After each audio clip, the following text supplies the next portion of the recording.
জানেন কি কেন নবদম্পতির বাড়িতেই কার্তিক ঠাকুরের মূর্তি ফেলা হয়? কার্তিক মাসের শেষ দিন অর্থাৎ কার্তিক সংক্রান্তির সময় বাংলার নানা প্রান্তে পালিত হয় কার্তিক ঠাকুরের পূজা। কিন্তু তার আগের দিন এক বিশেষ প্রথা মানা হয়, নবদম্পতির বাড়িতেই কার্তিক ঠাকুরের মূর্তি ফেলা হয়। এর রীতির পিছনে রয়েছে এক সুন্দর বিশ্বাস। পুরাণ মতে কার্তিক ঠাকুর মহাদেব শিব ও দেবী পার্বতীর পুত্র এবং তিনি দেব সেনাপতি, যুদ্ধ ও শক্তির দেবতা। কিন্তু লোকাচারে তাকে আরেকটি রূপও আছে, তিনি আশীর্বাদের প্রতীক। বাংলার গ্রামাঞ্চলে বিশ্বাস করা হয় নবদম্পতির বা নিঃসন্তান দম্পতির বাড়িতেই কার্তিক ঠাকুরের মূর্তি ফেলা হলে তাদের জীবনে আসে সন্তান লাভের আশীর্বাদ, ঘরে আসে নতুন প্রাণের আলোর ছোঁয়া।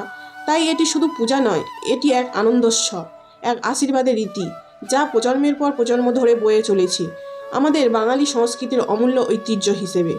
আপনি যদি এমন আরও অজানা ও সুন্দর গল্প জানতে চান তাহলে অবশ্যই চ্যানেলটি সাবস্ক্রাইব করে পাশে থাকুন।